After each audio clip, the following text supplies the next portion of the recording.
To save a stranger, she kissed him in front of everyone, unaware she had just saved the Alpha King. Prologue. Let's be clear about something. Daphne Thornhart's life was supposed to be boring.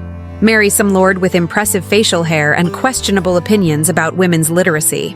Attend insufferable tea parties where the most exciting topic was whose dress had more ribbons. Produce heirs. Embroider things. Die having never said anything interesting. That was the plan. Then she ruined everything by kissing a muddy stranger in the middle of a public street to save him from royal guards. In her defense, it seemed like a good idea at the time. In her further defense, she had approximately 3 seconds to make a decision, and stand there doing nothing while someone gets captured wasn't her style. In her absolutely no defense whatsoever, she then declared this complete stranger, who looked like he'd lost a fight with a swamp, her fiancé, in front of official witnesses. While he still had leaves in his hair, her mother was going to have 17 consecutive heart attacks. But here's the thing nobody tells you about impulsively kissing strangers to thwart legal authorities. Sometimes that stranger turns out to be an enemy king hiding in hostile territory. Sometimes that enemy king has golden eyes that shouldn't exist and a secret that could destroy everything. And sometimes, just sometimes, that one impulsive kiss sets off a chain of events that can't be stopped. The kiss saved his life, but it might have just condemned them both. Because some secrets are too dangerous to keep, and some truths are too devastating to reveal. If you love intense stories about wolves with destiny and twists and turns, subscribe to the channel now. We post videos every day, so subscribe to the channel and activate the bell so you don't miss any episodes. How about we get to know each other better? I'm Maggie Reed, author of the stories. And you? Comment below with your name and which city you're watching from. Chapter 1. Daphne Thornhart had 3 absolute rules for surviving the suffocating expectations of Northern Kingdom high society. Never admit she preferred books to balls. Never show that conversations about marriage were more boring than watching paint dry. And never, under any circumstances, let her family discover she spent her afternoons teaching poor villagers how to read. At that exact moment, Daphne was sitting on the dusty floor of a small wooden house in Millbrook Village, surrounded by 6 adults who stared at letters scratched with charcoal on the wall, as if they were ancient magical runes. "So P and B are different?" asked Martha, a middle-aged washerwoman with calloused hands and fierce determination. "Completely different," Daphne confirmed. "The P has its belly pointing down, like it's sleeping after eating too much. The B has its belly pointing up, stretching as it wakes up." The comparison drew laughter from the group, and Daphne felt that familiar sense of belonging she never felt in the golden halls of the palace. Here, she was just Daphne, not the daughter who disappointed Counselor Thornhart by preferring to teach villagers rather than hunt for noble husbands. "Lady Daphne," said Thomas, a retired blacksmith, "shouldn't you be at some afternoon tea? My wife says high court ladies spend their afternoons gossiping about marriages." Daphne made a dramatic face. "I'd rather listen to paint dry than suffer through Lady Cordelia's explanation why her dress has 17 types of imported lace." 17, Thomas. Nobody needs 17 laces." 17 laces, repeated an amused voice from the corner of the room, is exactly 16 laces more than any reasonable human being can tolerate. Daphne turned to find Alara, her best friend in the village, with intelligent dark eyes and humor sharp as knives, leaning against the wall with a mischievous smile. "Alara, I thought you were helping your mother today. Finished early. And someone needs to make sure you don't go back to the palace looking like you fought a piece of charcoal and lost." She gestured to the black stains on Daphne's hands. "The charcoal and I have a complicated relationship," Daphne admitted. "It refuses to stay in the appropriate place. Just like you," Alara replied. "Always showing up in places where high court ladies shouldn't be. It's a talent. My family calls it concerning behavior, but I prefer admirable independence." The lesson continued for another half hour, with Alara adding sarcastic comments whenever possible. The two shared the kind of friendship that came with inside jokes and absolute loyalty. Or at least that's what it seemed like. Daphne was putting away the pieces of charcoal when screams tore through the afternoon's tranquility. Not screams of joy, screams of pursuit, sharp and urgent. She ran to the door with Alara right behind her. 3 kingdom guards were chasing a man who looked like a desperate beggar. Dirty, torn clothes, running with urgency that spoke of real panic. "Stop in the name of the crown," shouted the front guard, a man with an impressive mustache. "Suspicious vagrant! Restricted territory!" Around them, villagers closed doors and windows. The reaction of people who knew authorities rarely brought good news for the poor. The man turned the corner running directly toward them, and when his eyes met Daphne's, she noticed something impossible.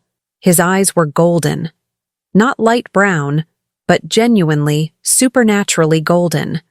Like liquid amber, like something that shouldn't exist in a human face. And despite the dirt, he moved with a grace that didn't match a desperate beggar. There was command in his posture, even while fleeing. Daphne had 3 seconds to decide. Her mother always said she had an alarming tendency to choose the most problematic option. "Daphne, don't," Alara began. But it was too late.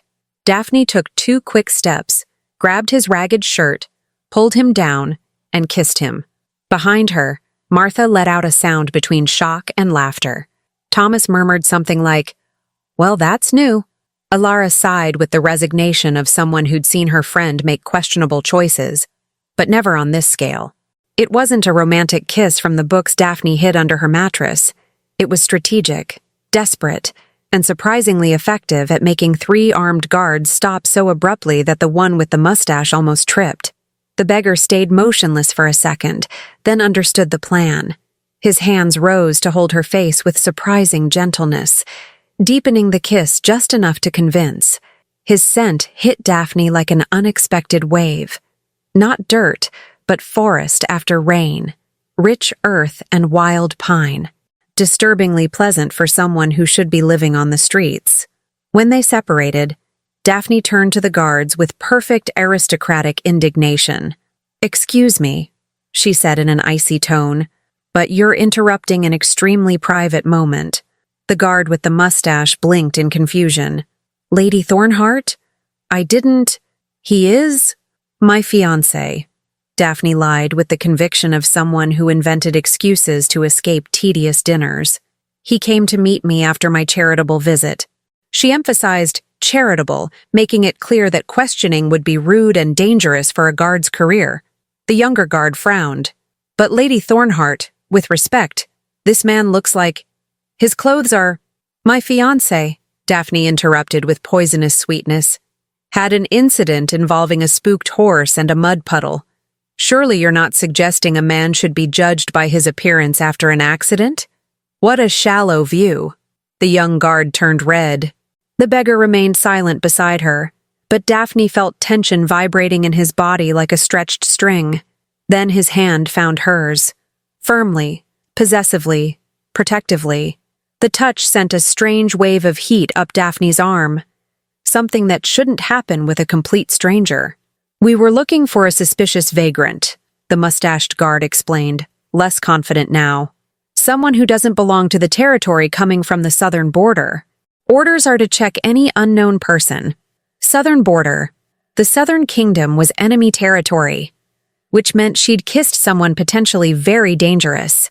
Well, Daphne thought, if I'm going to ruin my reputation, I'll do it with style.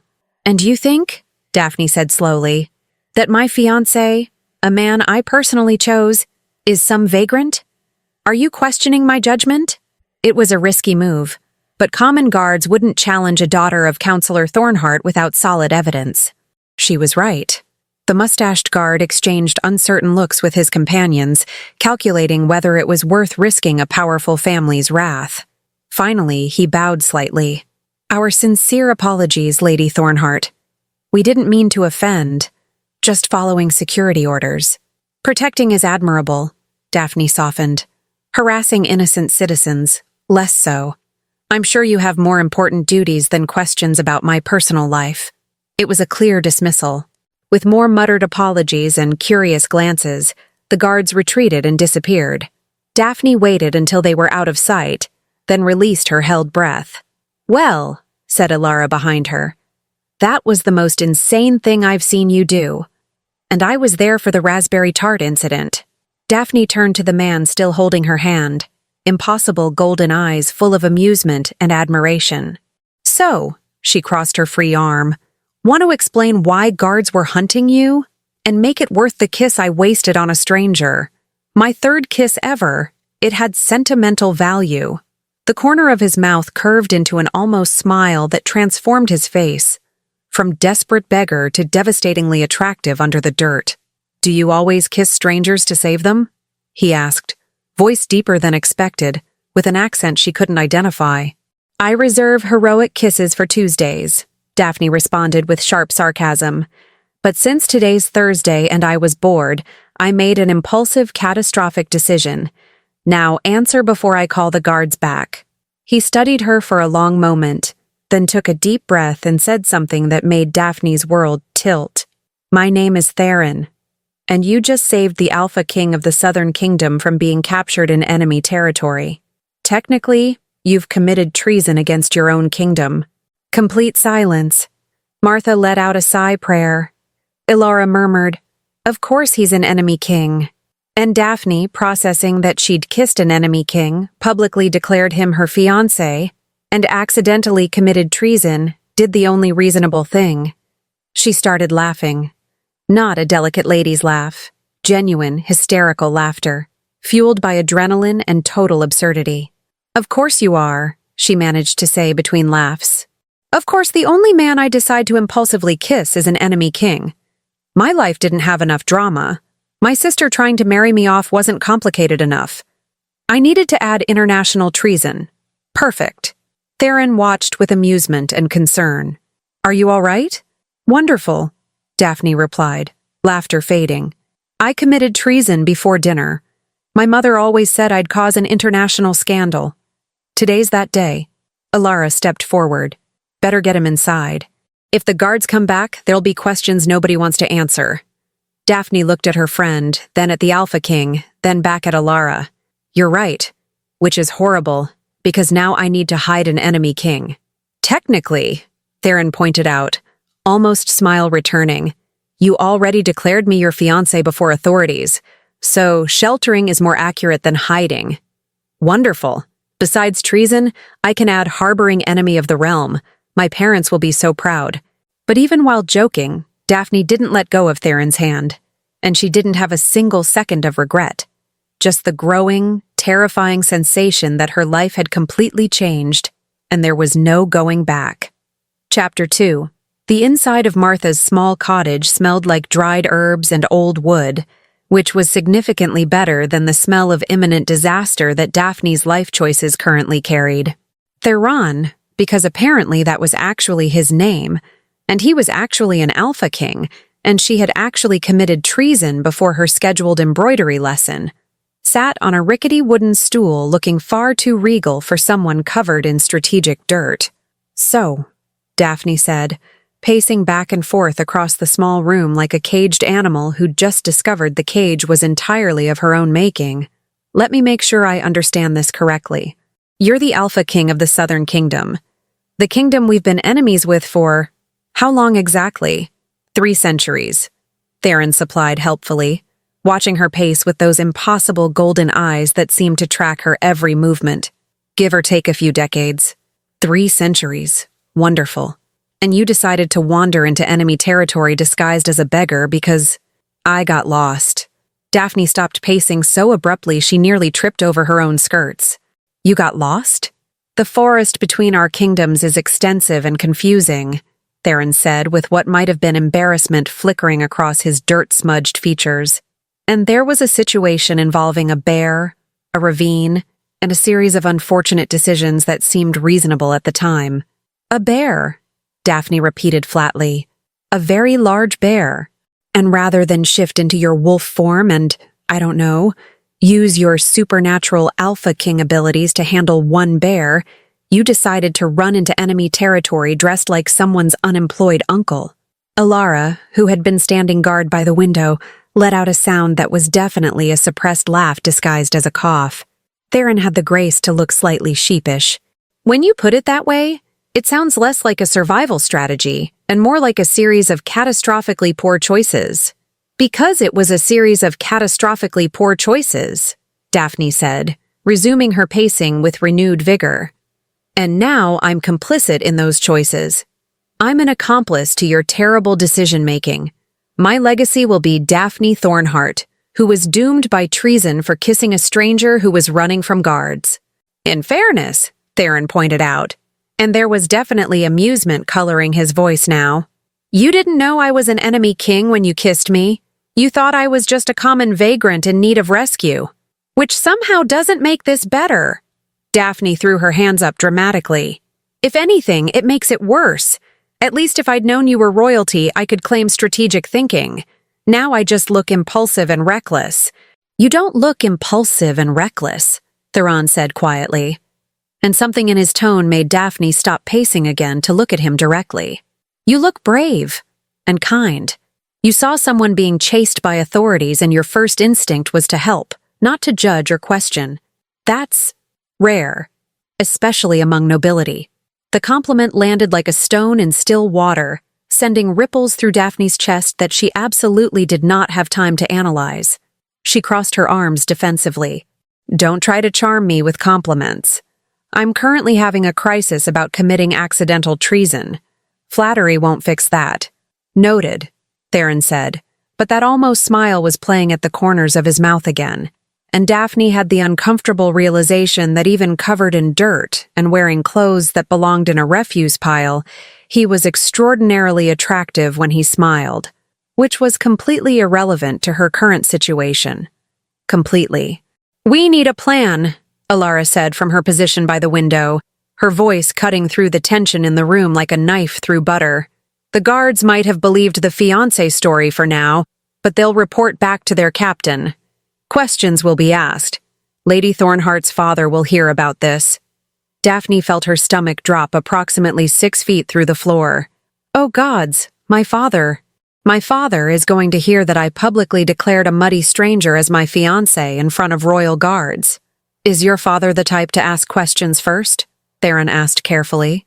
My father is the type to have 17 prepared speeches about appropriate behavior for unmarried daughters of noble houses, Daphne said weakly. And I've just given him material for speech number 18. Why you shouldn't kiss suspicious vagrants in public, a comprehensive guide. Martha, who had been quietly tidying her small kitchen area while pretending not to listen to this entire catastrophic conversation, cleared her throat gently. Begging your pardon, Lady Daphne, but if your father is going to hear about this anyway, shouldn't you tell him yourself? Before the guard's version reaches his ears? Tell him what exactly? Daphne asked desperately. That I impulsively kissed an enemy king and declared him my fiancé to save him from capture. That'll go over wonderfully. He'll probably lock me in my room until I'm 40. You could tell him a modified version of the truth, Alara suggested, her dark eyes thoughtful. Tell him you met someone during your charitable work in the village. Someone who impressed you. Someone you wanted to help. Someone who isn't secretly the alpha king of our ancestral enemy kingdom, Daphne added. That detail seems counterproductive to include, Alara agreed. Theron stood from his stool with fluid grace that made Daphne's pulse do something complicated and unhelpful. I should leave. I've put you in enough danger already.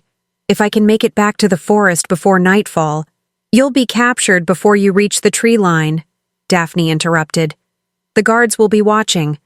And even if you make it to the forest, you said yourself it's extensive and confusing. You got lost the first time. What makes you think you won't get lost again? I'll take my chances rather than compromise your safety further. My safety was compromised the moment I decided to kiss you, Daphne said bluntly. At this point, we're in this disaster together. You leaving now just makes my impulsive heroics pointless. Theron studied her for a long moment, and Daphne got the unsettling feeling he was seeing far more than she wanted to reveal. Why did you do it? He asked quietly. Why risk yourself for a stranger? The question hung in the small room, and Daphne found herself answering with more honesty than she intended. Because watching people in power abuse those with less power makes me irrationally angry. Because those guards were hunting you like an animal and you looked genuinely terrified. Because I have an inconvenient sense of justice, and a long history of acting before thinking. She paused.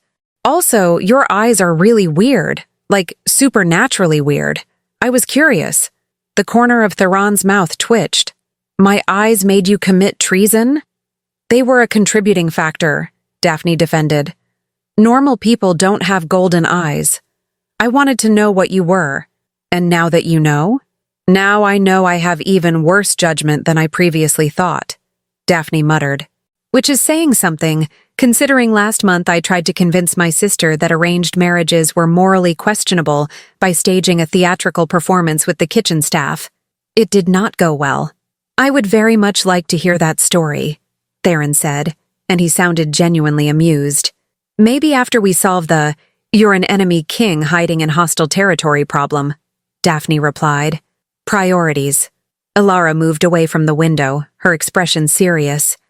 The sun's setting. Lady Daphne, you need to return home before your family sends people looking for you, and we need to figure out where to hide him tonight. He can stay here, Martha offered immediately, surprising everyone. The washerwoman looked nervous but determined. My husband died 2 years back. House is small but private. Neighbors mind their own business. I can say he's my nephew visiting from the eastern villages. That's too dangerous, Theron said immediately. If I'm discovered here, you'll be accused of harboring a poor soul who needed help, Martha interrupted firmly. Lady Daphne teaches us to read out of kindness. Least I can do is offer kindness back. Besides, she added with a small smile, you remind me of my son. He had good eyes like yours. Different color, but same kindness behind them. Daphne felt her throat tighten unexpectedly. This was why she came to the village. This was why she risked her family's disapproval and society's judgment. Because people like Martha, people society overlooked and undervalued, had more genuine courage and compassion than 100 nobles in their golden halls. Thank you, Martha, Daphne said softly. I'll make sure you're protected if anything happens. I promise. I know you will, my lady. You're good people. Theron looked between Martha and Daphne with an expression that might have been wonder. You're all risking a great deal for someone you just met. Yes, well, Daphne said briskly, covering her emotion with sarcasm. Apparently, I've started a trend of terrible decision-making, and these lovely people are enabling me. Now, we need to get you cleaned up before Martha's neighbors see an enemy king sleeping in her cottage. They don't know You have golden eyes, and you move like someone who's never been told no in their entire life, Daphne interrupted. Trust me, the royal bearing shows even under the vagrant costume. We need to make you look more normal. I can fetch water from the well, Alara offered. And there might be some of Martha's late husband's clothes that would fit. As Alara and Martha busied themselves with preparations, Daphne found herself alone with Theron in the small main room. The silence stretched between them. Not quite comfortable, but not entirely awkward either. You're not what I expected, Theron said finally. What did you expect? Someone who doesn't commit treason before dinner. Someone less honest. Less willing to risk everything for a stranger. Most nobles I've met are... He paused, choosing words carefully. Concerned primarily with their own interests. Most nobles are boring, Daphne said flatly. They think the height of excitement is choosing which of 3 identical boring suitors to marry, while discussing the fascinating topic of whose dress has more ribbons. I'd rather teach people to read and occasionally commit light treason than spend one more afternoon pretending to care about ribbon counts. Theron laughed, a genuine surprised laugh that transformed his entire face. Light treason? That's what we're calling this? It's treason adjacent at worst, Daphne insisted. I didn't know you were an enemy king. That has to count for something in the legal proceedings. I'm not sure that's how treason laws work. Well, I'm not sure how anything works anymore, so we're even. The door opened and Alara returned with a bucket of water, her expression carefully neutral. Water for washing. Martha's finding clothes. Lady Daphne, you should head back soon. The longer you stay, the more questions your family will have. Daphne nodded reluctantly. Alara was right. She needed to face her father before the guard's report reached him. She needed to construct a believable explanation for her public declaration of a fiancé who didn't exist. Or rather, who existed, but shouldn't. She turned to Theron, who watched her with those unnerving golden eyes that seemed to see straight through every defense she'd ever built. "Don't get captured while I'm gone. It would make my dramatic rescue pointless. I'll do my best," he promised solemnly. "And Daphne, thank you for saving my life. Even if it was impulsive and reckless and technically treason." "You're welcome," she said. "Even though you're an enemy king with terrible navigation skills and questionable decision-making abilities, we're perfect for each other then." The words hung in the air between them, carrying weight neither of them had intended. Daphne felt heat rise in her cheeks and turned quickly toward the door before he could see her blush. "Alara, walk with me," she said, perhaps more sharply than intended. As they left Martha's cottage and headed back toward the path that led to the main road, Alara was quiet beside her. Finally, she spoke. "Daphne, are you sure about this? Helping him could destroy everything. Your reputation, your family's standing, your future." "I know," Daphne said softly, "but leaving him to be captured felt wrong. He's not what I expected an enemy king to be." "What did you expect? Someone cruel? Someone dangerous? Not someone who thanks the washerwoman who offers him shelter and laughs at jokes about light treason." Alara was quiet for a moment, and when she spoke, her voice carried something Daphne couldn't quite identify. "Just be careful. Not everyone is what they seem. Even people with kind eyes can hide dangerous secrets." "I know," Daphne said again, "but I'd rather take a risk on kindness than play it safe with cruelty." She didn't see the complicated expression that crossed Alara's face as they walked. Didn't see the way her friend's hands clenched into fists, or the way guilt flickered across her features before being carefully smoothed away. Some secrets, after all, were meant to stay hidden, at least for now. Chapter 3. The walk back to the Thornhart estate felt approximately 17 times longer than usual, which Daphne attributed to the uncomfortable combination of impending doom and the fact that she kept rehearsing increasingly terrible explanations for her behavior. "Father, I can explain. You see, there was this beggar who was actually an enemy king, and I decided kissing him was the most logical solution to—" "No, that wouldn't work. It's funny, actually. I tripped and my face accidentally landed on his face, and then I accidentally declared him my fiancé. Also terrible. Have you considered that arranged marriages are outdated, and I should be allowed to choose my own completely inappropriate partner? Somehow worse." By the time she reached the estate gates, Daphne had cycled through approximately 47 explanations, each more absurd than the last, and settled on the unfortunate reality that she would have to improvise and hope her father was in a merciful mood. Spoiler: her father was never in a merciful mood when it came to his youngest daughter's concerning behavior. The Thornhart estate loomed before her, all elegant stone architecture and perfectly manicured gardens that screamed, "We have money and we want everyone to know it." Daphne had always found it slightly ridiculous. Why did one family need a house with 47 rooms? What were they doing with all that space? Hosting elaborate hide-and-seek tournaments? She entered through the servants' entrance, hoping to sneak up to her room unnoticed and delay the inevitable confrontation.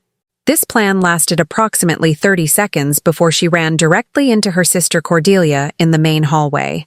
Cordelia Thornhart was everything Daphne was not.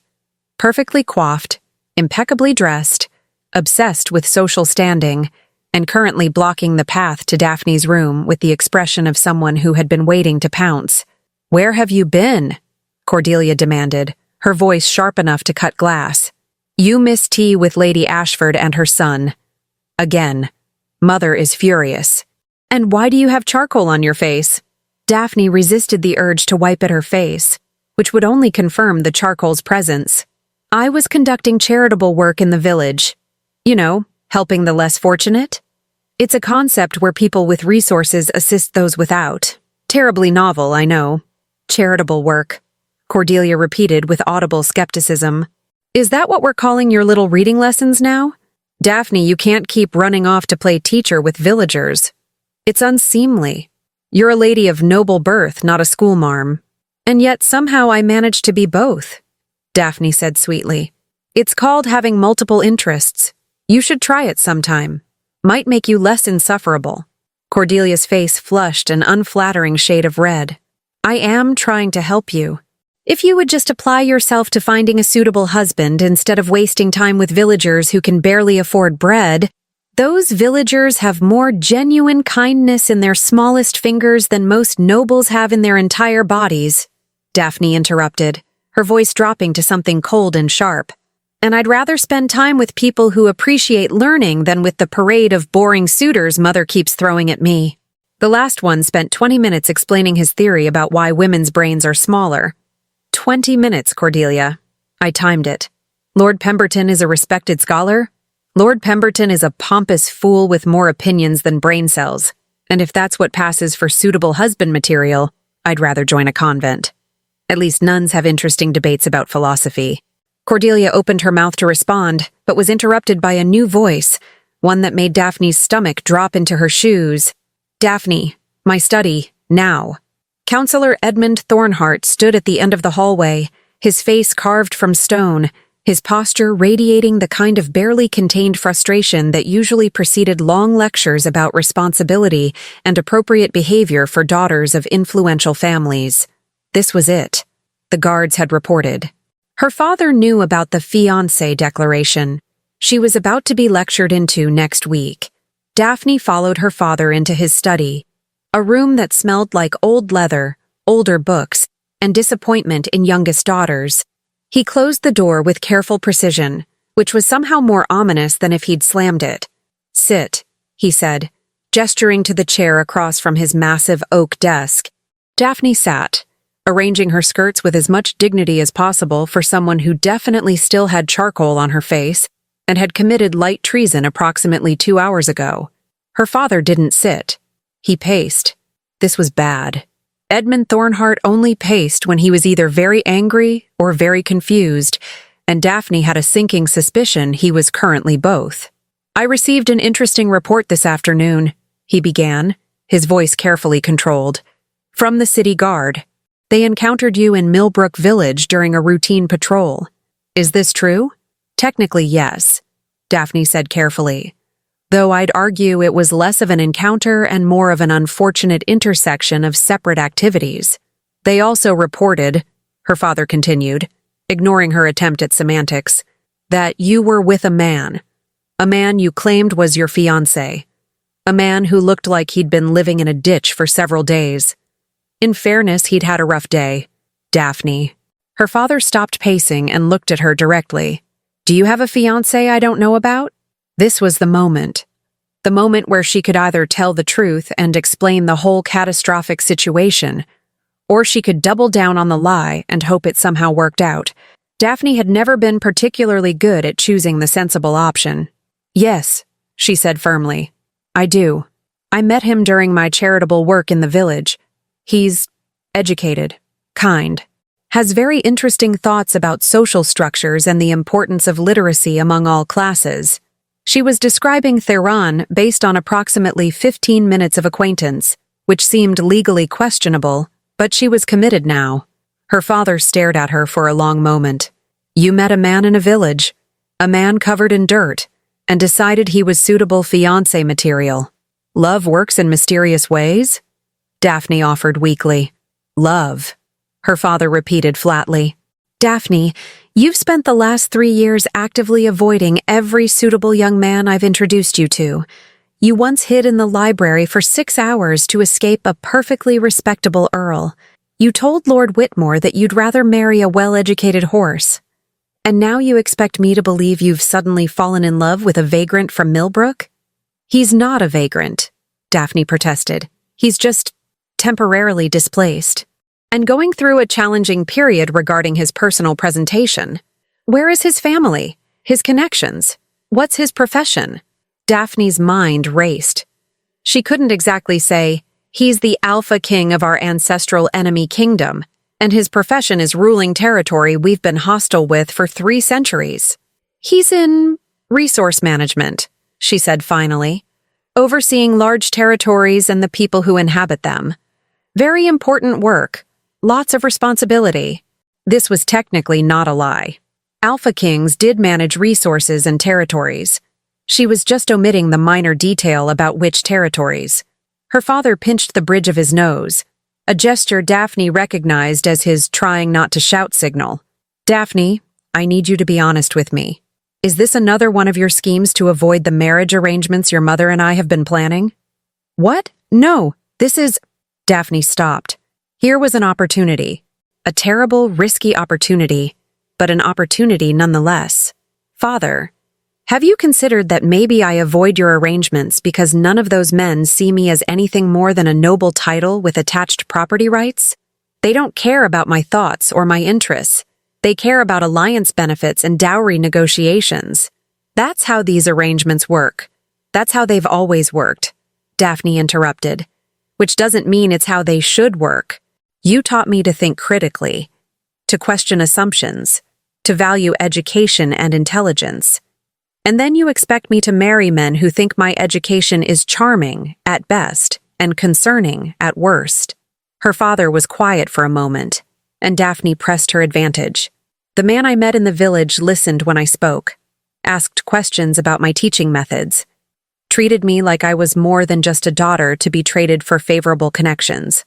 That's why I claimed him as my fiancé. Because for the first time in my life, I felt like someone saw me as a person instead of a transaction. It was more truth than she'd intended to speak, and it hung in the air between them like something fragile and sharp. Edmund Thornhart sighed deeply and finally sat in his chair, suddenly looking much older. Your mother is going to have my head for this. Mother has wanted your head for multiple reasons over the years. This will just be added to the list. Daphne, this is serious. If you've truly formed an attachment to someone, I need to meet him. Assess his character. Determine if he's suitable. Panic flared bright and hot in Daphne's chest. That's not necessary. It's entirely necessary. You're my daughter. I'm not allowing you to pledge yourself to someone I haven't vetted thoroughly, vagrant or not. He leaned forward, his expression softening slightly. If this man is truly as wonderful as you claim, then he should have no problem meeting your family and proving himself worthy of you. He's shy, Daphne tried desperately. Very shy. Doesn't do well with family gatherings. Then he'll need to overcome that shyness. I'll send word to Millbrook. He can join us for dinner tomorrow evening. Tomorrow? Yes, tomorrow. That gives him time to acquire appropriate clothing and prepare himself. Her father's expression turned stern again. And Daphne? If this turns out to be one of your elaborate schemes, there will be consequences. Real ones.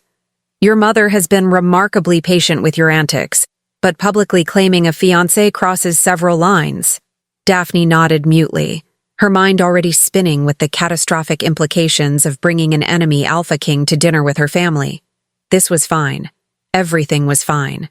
She just needed to convince Theron to pretend to be a normal person for one evening, teach him proper noble etiquette, make sure his supernatural golden eyes didn't give him away, and prevent anyone from discovering he was literally their kingdom's greatest enemy. Completely manageable. You're dismissed, her father said. And Daphne? Wash your face. You have charcoal everywhere. Daphne made it to her room before allowing herself a moment of complete panic. She paced across the plush carpet, her mind racing through scenarios, each more disastrous than the last. Tomorrow. Her father wanted to meet Theron tomorrow. She needed to get word to Martha's cottage, needed to warn Theron, needed to figure out how an Alpha King who'd spent the day covered in dirt and running from guards could possibly pass as a suitable fiancé for a noble lady. A knock at her door interrupted her spiraling thoughts. "Come in," she called, expecting her maid. Instead, Cordelia entered, her expression strange, not quite triumphant, but not sympathetic either. Something in between that made Daphne's instincts prickle with warning. "So," Cordelia said, closing the door behind her, "you have a secret fiancé. How unexpectedly interesting. What do you want, Cordelia?" "Just to chat, sister to sister." Cordelia sat elegantly on Daphne's bed, smoothing her skirts with practiced precision. "I'm curious about this mysterious man who's captured your heart. What's his name? That's none of your concern. It is if he's going to be family. Mother and I have been discussing your situation. She's quite upset, you know. We had such lovely arrangements planned with Lord Ashford's son. Lord Ashford's son collects dead butterflies as a hobby and has the personality of stale bread. I'd rather marry the butterflies. Cordelia's smile was sharp, always so dramatic. But here's what I find interesting. The guards mentioned your fiancé came from the direction of the southern border. That's quite far from Millbrook, isn't it? Daphne's blood went cold. People travel. It's not that unusual. No, but it is unusual for someone to travel from that direction looking like they'd been fleeing from something or someone. Cordelia tilted her head, studying Daphne like a cat studying a particularly interesting mouse. What aren't you telling us, little sister? Nothing. He had travel difficulties, that's all. Cordelia stood, moving toward the door with the grace of someone who knew they held information worth keeping. Well, I suppose we'll learn more at dinner tomorrow. I'm quite looking forward to meeting this mysterious man. I do hope he's everything you claim. It would be such a shame if he turned out to be inappropriate. The threat was subtle but clear. Cordelia suspected something, and she would be watching. After her sister left, Daphne collapsed onto her bed, staring at the ceiling and wondering at what point her life had spiraled so completely out of control. Answer: approximately the moment she'd decided to kiss a golden-eyed stranger. She needed a new plan, a better plan, a plan that didn't end with her entire family discovering she'd committed treason and brought an enemy king into their home. But first, she needed to sleep, and hope that tomorrow brought some kind of miracle, or at least fewer catastrophes than today, though given her luck recently, she wasn't holding her breath. Chapter 4. Daphne woke at dawn with a plan that was either brilliant or catastrophically stupid, and at this point, she'd lost the ability to distinguish between the two. She needed to get to Martha's cottage before her family sent their formal dinner invitation. She needed to prepare Theron for what was essentially performance theater disguised as a family meal. And she needed to do all of this without arousing more suspicion from Cordelia, who had unfortunately inherited their mother's talent for sniffing out secrets. The trick was leaving the estate without being noticed. Daphne had become remarkably skilled at sneaking out over the past 3 years. She knew which floorboards creaked, which servants were heavy sleepers, and which garden wall had convenient handholds for climbing. Her bedroom window overlooked the rose garden, and from there it was a relatively simple matter of climbing down the trellis, avoiding the thorns that seemed personally invested in her failure, and making it to the tree line before anyone noticed her absence. She'd done this at least 40 times before. Today, naturally, was the day everything went wrong. She made it down the trellis without incident, made it across the rose garden with only minor thorn-related injuries, was approximately 3 steps from freedom when a voice behind her said cheerfully, "Sneaking out at dawn? That's either very scandalous or very suspicious." Daphne spun around to find her youngest brother, Adrian, sitting on a garden bench she could have sworn was empty 30 seconds ago. He was 17, annoyingly perceptive, and currently eating an apple while looking tremendously entertained by her predicament. "Adrian, what are you doing up this early?" "Couldn't sleep. Kept thinking about my sister's mysterious vagrant fiancé." He took another bite of apple. "So I figured I'd sit in the garden and see if anything interesting happened. And look, you're sneaking out at dawn. This is the most entertainment I've had in weeks." "I'm not sneaking. I'm taking an early morning walk." "Through the garden wall? In your second-best dress? With a satchel that definitely contains supplies?" Adrian grinned. "Come on, Daphne. Give me some credit. I've been watching you sneak out for years. I know all your tells." Daphne weighed her options. She could try to lie, but Adrian was unfortunately clever. She could threaten him with sisterly authority, but that had never worked before. Or she could tell him part of the truth and hope his love of chaos worked in her favor. "If I tell you something, do you promise not to tell Mother and Father?" Adrian's eyes lit up with interest. "Is it illegal?" "Potentially." "Morally questionable?" "Debatable." "Likely to cause a family scandal?" "Almost certainly." "I'm in." Adrian tossed his apple core into the rose bushes and leaned forward conspiratorially. "Tell me everything." So Daphne told him. Not everything. She left out the enemy Alpha King detail and the technically treason aspect. But enough. She explained about the guards chasing someone, about her impulsive rescue, about the public fiancé declaration that had spiraled out of control. Adrian listened with growing delight, occasionally interjecting with comments like, "That's insane," and "Mother is going to murder you," and "This is the best thing that's ever happened." So now, Daphne concluded, I need to get to the village and prepare him for dinner with our family tonight, which means teaching him proper table manners, appropriate conversation topics, and how to not reveal that he's... She paused. "Not from around here? Not from around here," Adrian repeated slowly. "Daphne, where exactly is this man from?" "Somewhere very far away where they do things differently." "How differently?" "Very differently. Cultural differences. Lots of them. It's complicated." Adrian studied her for a long moment, then shrugged. "Fine. Keep your secrets. But I'm coming with you." "What?" "No." "Yes. Because this sounds fascinating and I'm bored.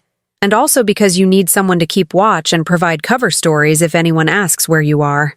He stood, brushing apple debris from his trousers. "Besides, I want to meet this mysterious man who's captured my sister's heroic impulses. He must be something special." Daphne wanted to argue, but Adrian had a point. Having someone to cover for her absence would be useful. And her brother, despite his youth, was remarkably good at creating diversions when needed. "Fine," she agreed. "But you follow my lead. You don't ask invasive questions, and you absolutely do not tell Mother and Father about this." "Deal. This is going to be so much fun." They reached Martha's cottage, just as the sun was painting the sky in shades of pink and gold. Daphne knocked quietly, and Alara answered the door, looking unsurprised to see them. "Figured you'd show up early," Alara said, stepping aside to let them in. "He's awake. Has been for hours. Don't think he slept much." Theron sat at Martha's small kitchen table, looking significantly more presentable than yesterday. Someone, probably Martha, had found him clean clothes that actually fit, and he'd washed the strategic dirt from his face and hair. Without the vagrant disguise, he looked like exactly what he was. Powerfully built, unnervingly handsome, and absolutely, unmistakably noble. His golden eyes tracked Daphne as she entered, and something in his expression shifted. Relief, maybe, or something more complicated. "Lady Daphne," he said, starting to stand. "Don't," Daphne said quickly. "Don't do the formal standing thing. That's lesson 1. You need to be less regal. I'm trying to be respectful." "You're trying to be an alpha king, which is exactly the problem." She dropped her satchel on the table and turned to find Adrian staring at Theron with wide eyes. "Daphne," her brother said slowly, "your vagrant fiancé looks like he could command an army." "He has very good posture," Daphne said defensively. "It's a family trait. His family, who are very upright." Theron's mouth twitched with suppressed amusement. "You must be Daphne's brother, Adrian Thornhart. And you are?" "Theron." He paused. "Just Theron." "Just Theron who looks like he belongs in a throne room instead of a cottage," Adrian observed. "Interesting." "Adrian," Daphne said warningly. Her brother held up his hands. "Not judging, merely observing. Please continue with whatever scheme you're planning. I'll just sit here quietly and watch the chaos unfold." Daphne turned back to Theron, pulling papers from her satchel. "Right. So, tonight you're having dinner with my family, which means you need to pass as a normal, appropriate, non-suspicious person who could reasonably be engaged to a council member's daughter. I can do that. Can you, though?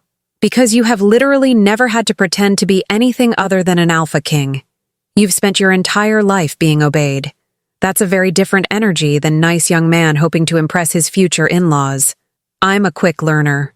You got lost in a forest and ended up in enemy territory. That was one time. Yesterday, it was yesterday." Theron had the grace to look slightly embarrassed. "Point taken. What do I need to know?" For the next 3 hours, Daphne proceeded to give Theron the most intensive crash course in noble etiquette she could manage. Table manners. Use the outside fork first, Don't reach across people. For the love of all that's holy, don't eat with your hands. Conversation topics: compliment the food, ask about family history. Do not mention anything related to the Southern Kingdom. Proper forms of address: sir and madam, not the apparently more formal terms used in his territory. Adrian proved surprisingly helpful, role-playing as various difficult family members and throwing curveball questions that Theron needed to deflect smoothly. "So, just Theron," Adrian said in a pompous voice that was a perfect imitation of their Uncle Harrison. "What are your prospects? How do you intend to support my niece in the style to which she's accustomed?" Theron looked to Daphne for guidance. "Talk about resource management," she coached. "You have experience overseeing territories and managing complex organizations. Make it sound impressive but vague." "I have extensive experience in territorial resource management," Theron said, his voice taking on a more formal quality. "I oversee multiple regions and ensure the well-being of those under my care. It's demanding work, but deeply rewarding." "Not bad," Adrian admitted. "But maybe smile more? You look like you're negotiating a treaty instead of discussing your fake engagement." "That's because I've negotiated more treaties than I've discussed engagements," Theron said dryly. "Well, time to develop new skills," Daphne said briskly. "Now, the trickiest part, my sister Cordelia. She's suspicious. She's going to ask pointed questions designed to trip you up. You need to stay calm, stay vague, and redirect whenever possible." They practiced deflection techniques. Alara played Cordelia with unsettling accuracy, firing questions about Theron's family, his background, his intentions. Theron stumbled at first, unused to verbal sparring, but slowly improved. "Where did you say your family was from?" Alara as Cordelia asked sharply. "I didn't," Theron responded smoothly. "My family travels extensively. We're not tied to one particular region." "How convenient. And your parents approve of this engagement?" "They trust my judgment in matters of the heart." "And what attracted you to my sister?" "She's rather unconventional." "That's exactly what attracted me," Theron said, and there was genuine warmth in his voice now. "She's intelligent, compassionate, and brave. She sees people as people, not as titles or transactions. In a world full of superficial conventions, she's refreshingly real." The room went quiet. Daphne felt heat rise in her cheeks. "That was good," she managed. "Very convincing." "I wasn't trying to be convincing," Theron said quietly, his golden eyes meeting hers. "I was being honest." Adrian made a sound that might have been awe, disguised as a cough. Alara's expression remained carefully neutral, but something flickered across her features. Something that looked almost like guilt. "Right," Daphne said, clearing her throat and desperately trying to regain her professional demeanor. "Final lesson: controlling your wolf. My family doesn't know about your nature. Your eyes are already suspicious enough. If they flash or if you display any supernatural abilities, I can control it," Theron assured her. "I've had decades of practice maintaining human appearance around those who don't know what I am." "Decades?" Adrian asked curiously. "How old are you exactly?" "Old enough to know better than to answer that question," Theron said with a slight smile. The sun was high by the time they finished preparation. Theron could now navigate a formal dinner without embarrassing himself, deflect uncomfortable questions without seeming evasive, and almost pass as a normal person. Almost being the key word. "Remember," Daphne said as they prepared to leave, "you're nervous but eager to make a good impression. You're respectful, but not subservient. And if anyone asks directly about your background, you redirect with a compliment and change the subject." Theron finished. "I remember. And if Cordelia corners you, stay calm and maintain the cover story. And if my mother asks about wedding plans, defer to you and say we haven't set a date. And if my father asks about your intentions, Daphne." Theron caught her hand, stopping her nervous rambling. "I'll be fine. We'll be fine. I've survived centuries of territorial disputes, ancient feuds, and complex diplomatic situations. I can survive one dinner with your family. Those things are all easier than dinner with my family?" Daphne muttered. but she let him keep holding her hand because it was surprisingly steadying. Adrian watched this exchange with undisguised interest. You two are either really good at fake relationships or really bad at admitting this isn't entirely fake. It's completely fake, Daphne said quickly. Absolutely fake, Theron agreed. Sure it is, Adrian said with a knowing grin. That's why you're looking at each other like that. Like what? Like you're trying to memorize each other's faces in case this all goes horribly wrong tonight. Daphne dropped Theron's hand. We should go. Father's sending a carriage to collect you at sunset. Wear the gray jacket. It's the most respectable. And remember, be boring. Boring is safe. I'll do my best to be devastatingly boring, Theron promised solemnly. As Daphne and Adrian made their way back to the estate, her brother was uncharacteristically quiet. Finally, he said, Daphne, I don't know what's really going on. But just Theron isn't who you're claiming he is he? What makes you say that? The way he moves. The way he speaks when he forgets to be careful. The way he looked ready to defend you from a perceived threat when Alara got too close. Adrian paused. He's someone important. Someone powerful. And you're protecting him from something. Daphne wanted to lie, but Adrian had always been able to see through her deceptions. Yes, but I can't tell you more. Not yet. Maybe not ever. I just need you to trust me. I do trust you, Adrian said simply. You're the smartest person I know, even when you're being spectacularly reckless. Just be careful, okay? Whatever this is, it feels bigger than a fake engagement. I know, Daphne whispered. I know. And as they climbed back through the garden wall and into the estate, Daphne couldn't shake the feeling that tonight's dinner would change everything. For better or worse. She had no idea, but she was about to find out. Chapter 5. The Thornhart family dining room was designed to intimidate. Crystal chandeliers that cost more than most villages would see in a year. Imported silk wallpaper in deep burgundy. A table long enough to host 30 people comfortably, though tonight only 8 chairs were occupied.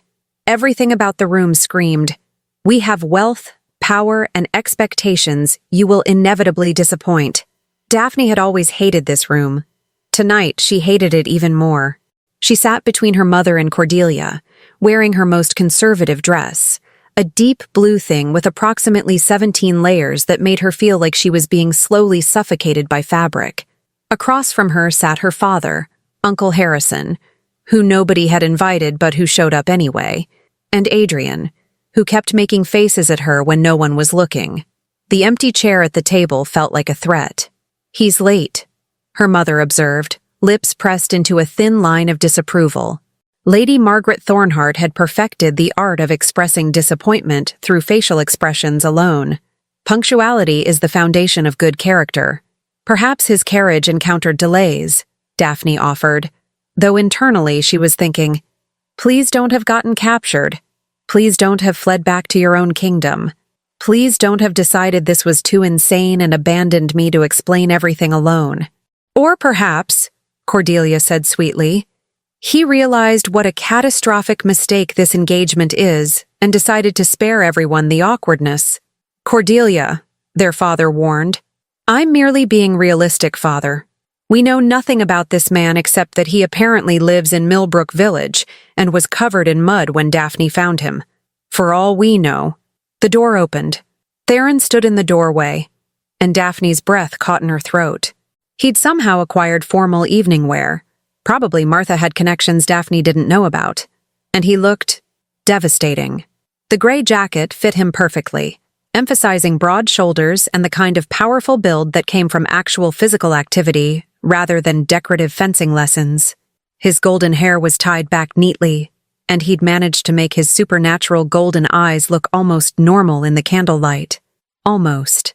But it was his posture that really sold the transformation. He'd taken her advice about being less regal, and now carried himself with the careful humility of someone trying very hard to make a good impression on intimidating future in-laws. My deepest apologies for my tardiness, Theron said, bowing slightly. The carriage had a minor issue with a wheel. I hope I haven't inconvenienced the household. His accent was still there, that slight difference in how he shaped vowels, but it sounded exotic rather than suspicious. Daphne sent a silent prayer of thanks to whatever gods were listening. "Not at all," her father said, standing to shake Theron's hand. "Edmund Thornhart, we're pleased to finally meet you, Mr. Ashwood," Theron supplied smoothly, using the fake surname they'd agreed upon that morning. "Theron Ashwood. The pleasure is entirely mine, sir." "Your daughter has spoken very highly of you." Daphne tried not to choke. She'd actually spent most of their practice session complaining about her father's expectations, but Theron was selling the respectful future son-in-law angle perfectly. "Has she now?" Edmund looked mildly surprised, as well he should be. "Please sit. We're eager to learn more about the man who's captured my youngest daughter's rather selective attentions." Theron took the empty seat with careful grace, and Daphne noted with relief that he remembered which utensils to use as the first course was served. Soup, thankfully not the kind that required complicated spooning techniques. "So, Mr. Ashwood," Lady Margaret said, her tone making it clear this was an interrogation disguised as polite dinner conversation. "Daphne mentioned you work in resource management. Could you elaborate on that?" "Of course, Lady Thornhart." Theron's voice was respectful and measured. "I oversee the administration of several territories, ensuring efficient distribution of resources and the welfare of those under my care. It requires balancing multiple interests and maintaining clear communication between diverse groups." "That sounds remarkably similar to administrative work," Uncle Harrison said, his mustache bristling with interest. "Have you had formal training?" "Extensive training, though much of it was practical rather than academic. I was educated in resource allocation, mediation, and territorial management from a young age. All technically true. Alpha Kings did receive such training." Theron was just leaving out the minor detail about what kind of territories he managed. "And your family?" Lady Margaret pressed. "What's their background?" "My family has deep roots in the region," Theron said carefully. "We've held positions of responsibility for generations. My parents instilled in me the importance of duty and service to those who depend on leadership. Also technically true, also massively misleading." Daphne was impressed by his ability to dance around direct lies while revealing absolutely nothing useful. Cordelia, however, wasn't satisfied with vague answers. "How curious that we've never heard of the Ashwood family. One would think a family with positions of responsibility would be known in social circles." "My family prefers privacy," Theron responded smoothly. "We believe actions speak louder than social reputation. My parents taught me that true worth is measured by what you do, not by how many people know your name." "How very humble," Cordelia said, and the word sounded like an insult. "I think it's refreshing," Adrian interjected, grinning at Theron with obvious approval. "Most nobles can't go 5 minutes without name-dropping their connections. Mr. Ashwood actually seems to value substance over showing off." "Adrian," their mother said warningly, "I'm just saying what everyone's thinking." "You're saying what you're thinking," Cordelia corrected. "Some of us appreciate proper social credentials. Some of us," Daphne said sharply, "appreciate kindness and intelligence over which family names you can recite. Theron has both in abundance." "That should be sufficient." "Daphne," her mother began. "With respect, Lady Margaret," Theron interrupted gently, "I understand your family's concerns. You don't know me. You have only Daphne's word that I'm trustworthy. If I were in your position, I'd be skeptical too." He paused, choosing words carefully. "All I can offer is my commitment to your daughter's happiness and well-being. She's extraordinary, intelligent, compassionate, brave in ways most people never are. I consider myself remarkably fortunate that she chose to notice me at all." The sincerity in his voice made something warm bloom in Daphne's chest. He wasn't performing now. That was real. Her mother's expression softened fractionally. "That's very prettily said, Mr. Ashwood." "I meant every word, madam." The dinner continued with slightly less tension. Theron navigated conversations about literature. He was surprisingly well-read. Local matters. He asked intelligent questions, and even Adrian's enthusiastic explanation of his recent scientific experiments. He listened with genuine interest rather than polite boredom. He was perfect. Too perfect, which is exactly what Cordelia noticed. "You're remarkably polished for someone from a small village," she observed, her eyes sharp with suspicion. "Your manners, your education, your bearing, it all suggests extensive noble training. And yet you claim your family prefers obscurity?" Theron met her gaze steadily.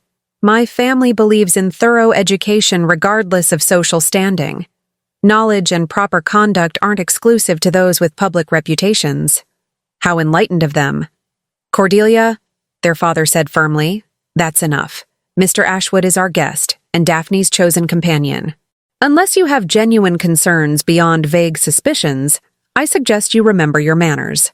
Cordelia subsided with obviously forced grace, but her expression promised this wasn't over. Dessert was served, some elaborate chocolate creation that Daphne normally would have enjoyed, but currently tasted like anxious anticipation. They were so close to making it through dinner without disaster. "Just a few more minutes and—" "Mr. Ashwood," Uncle Harrison said suddenly, his voice carrying the careful precision of someone about to spring a trap. "You mentioned managing multiple territories. Which territories specifically? I'm familiar with most regional administrative divisions, and I can't place where your work might be centered." Daphne's heart stopped. This was it. The question that would expose everything.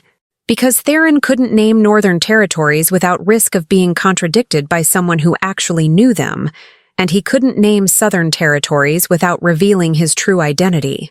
Theron was quiet for just a moment, long enough that Daphne saw him calculating responses, weighing risks, preparing to either lie convincingly or find a way to deflect.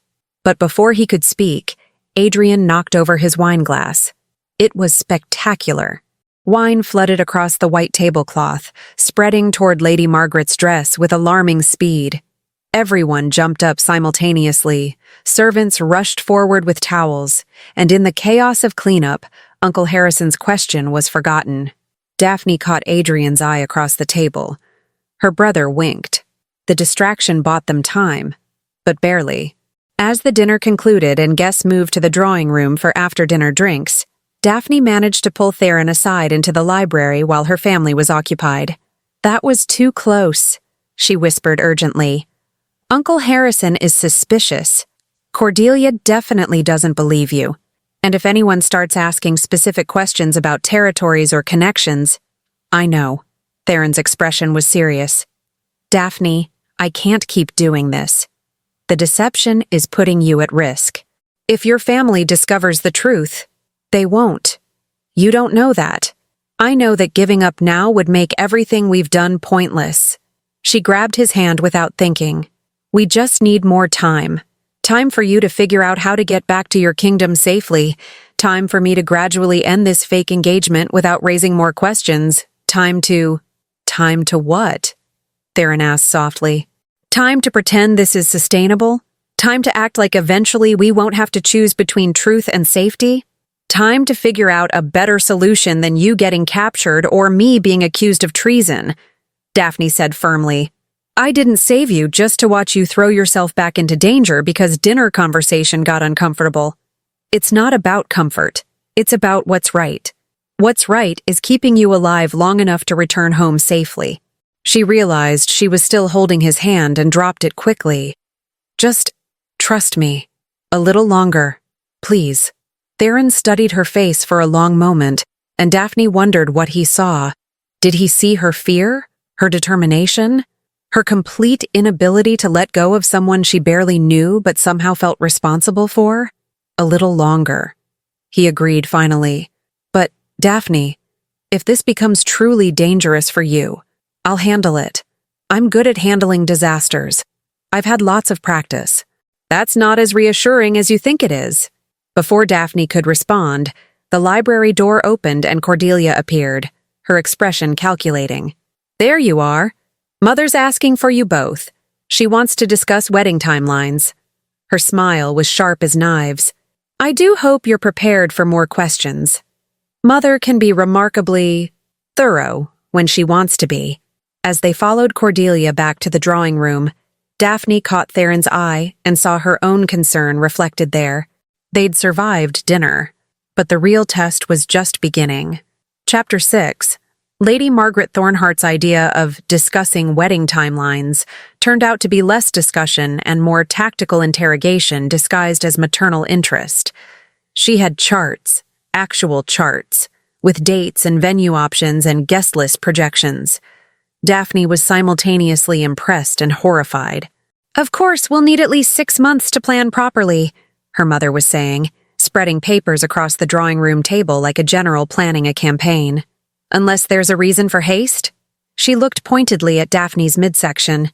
"Mother!" Daphne's face flamed. We haven't. That's completely inappropriate to ask. I'm simply being practical, dear. These things happen." "These things have not happened," Daphne said through gritted teeth, acutely aware of Theron standing beside her looking like he wished the floor would open and swallow him whole. Oh, for heaven's sake, we're waiting until marriage like proper civilized people." "How refreshingly old-fashioned," Cordelia murmured from her seat by the fireplace. Theron, to his credit, managed to look appropriately embarrassed rather than like an alpha king who probably had very different customs regarding such matters.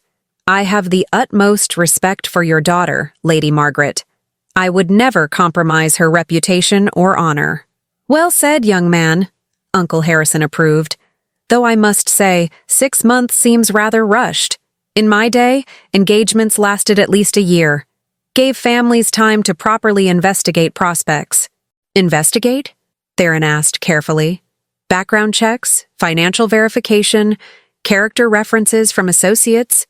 Uncle Harrison ticked off items on his fingers. "Standard procedure for noble alliances."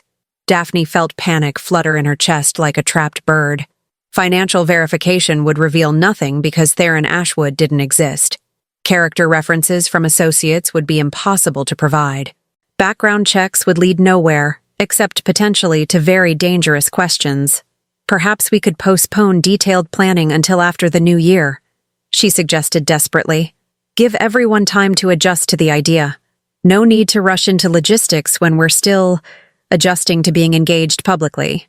"Sensible," her father agreed, much to Daphne's relief. "Let the young couple enjoy their courtship without overwhelming them with arrangements. We can discuss specifics after the holidays. But Edmund, we need to at least establish basic parameters." "Margaret!" There was finality in her father's tone. "After the new year."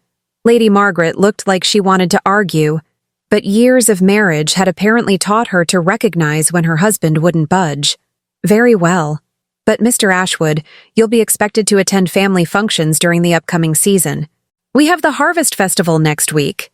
Then the Thornhart Annual Gathering, then—" "Actually," Daphne interrupted, thinking fast, "Theron needs to return to his territories soon. Business matters that require his attention. He might not be available for every family function." "How convenient," Cordelia said. "Every time we want to learn more about him, he needs to be elsewhere." "I'm not trying to avoid your family," Theron said evenly. "But I do have responsibilities that can't be indefinitely postponed. People depend on me. And yet you had time to get lost in a forest and end up covered in mud in Millbrook," Cordelia countered sweetly. "Your responsibilities seem rather flexible." "Cordelia," Daphne started, "I'm simply curious about the inconsistencies. A man who manages multiple territories but somehow has time for extended stays in small villages. A man with extensive education and refined manners who nobody in our social circles has ever heard of. A man who appears out of nowhere and immediately becomes engaged to my sister with no courtship period, no proper introductions, no verification of his claims." Cordelia stood, her smile sharp as broken glass. "Forgive me for finding it all rather suspicious." The room went silent. Edmund Thornhart studied Theron with new intensity. "Mr. Ashwood, my daughter raises valid concerns. Perhaps you could provide more specific information about your background and connections. Names of associates we might contact, for instance." This was it, the moment where everything would unravel. Because Theron couldn't provide Northern associates without being exposed as fraudulent, and he couldn't provide Southern associates without revealing his true identity. Daphne's mind raced, searching for any possible escape route, any way to deflect or redirect or, "I can provide references," Theron said quietly. But I need to be honest with you about something first. No. No, no, no. He was going to confess. He was going to tell the truth and destroy everything, and my family and I have been estranged for several years. Theron continued, his voice carrying weight of genuine emotion. There was a disagreement about the direction of our work, about priorities and responsibilities. I chose a different path than what they wanted for me. That's why I prefer privacy, why I don't use family connections or trade on old names. I'm trying to build something of my own, on my own terms. It was brilliant. It was vague enough to be convincing, specific enough to feel truthful, and emotional enough to discourage further probing. Daphne wanted to kiss him for the sheer cleverness of it. Lady Margaret's expression softened. Family disagreements can be terribly painful. My own brother and I didn't speak for 5 years over a property dispute. That's very different from complete estrangement with no verifiable contacts, Cordelia persisted. Cordelia, enough. Their father's voice was firm. If Mr. Ashwood has had family difficulties, it's not our place to force him to relive them for our curiosity. Many respectable people have complicated family situations. Thank you, sir, Theron said quietly. I know it makes things difficult from your perspective. If you decide I'm not suitable for Daphne because I can't provide the traditional credentials, I would understand. But I hope you'll judge me on my actions and character, rather than on family connections I've chosen to distance myself from. It was a masterful play. By offering to step aside, he'd made it nearly impossible for Edmund Thornhart to actually demand it, without looking unreasonably harsh. Daphne's father was silent for a long moment, clearly weighing options. Finally, he said, I appreciate your honesty, Mr. Ashwood, and I respect anyone with the courage to forge their own path. However, I'm not comfortable with a formal engagement until we've had more time to know you properly. I'm sure you understand. Of course, sir. Daphne, her father turned to her. You and Mr. Ashwood may continue your courtship, but we'll consider this an unofficial understanding rather than a formal betrothal. No announcements to wider society until we've all had time to become better acquainted. Does that seem reasonable? It was more than reasonable. It was perfect. It bought them time while reducing pressure for immediate verification of Theron's fabricated background. Very reasonable, Daphne agreed quickly. Thank you, father. Don't thank me yet. This means Mr. Ashwood will be spending considerable time with our family. If he truly wishes to court you, he'll need to prove himself through actions rather than credentials. I'm prepared to do exactly that, Theron said. Good. Then I'll expect to see you at the Harvest Festival next week. It's a family tradition. Several days of celebration at our country estate. Good opportunity for us to get to know each other in a less formal setting. Daphne's stomach dropped. Several days. At the country estate. With her entire family. And no easy escape route. This was going to be a disaster. An hour later, after Theron had been sent back to the village in the family carriage and the household had retired for the evening, Daphne slipped out of her room and headed for the library. She needed to think, and the library had always been her sanctuary when her thoughts were too tangled to sort alone. She was surprised to find Adrian already there, sitting in their father's favorite chair reading by lamplight. Couldn't sleep either? Her brother asked. Too much happened today. My brain won't stop spinning. Daphne collapsed into the chair across from him. The Harvest Festival. Several days. This is going to be impossible. Maybe not. Country estate is more relaxed than formal dinners. Easier to avoid intense questioning. Or easier for Cordelia to corner Theron somewhere private and interrogate him until he breaks. He doesn't seem like the breaking type, Adrian observed. He handled dinner remarkably well. That bit about family estrangement was clever. Maybe too clever. What if father decides to investigate anyway? What if someone recognizes Theron from descriptions of Southern Territory leaders?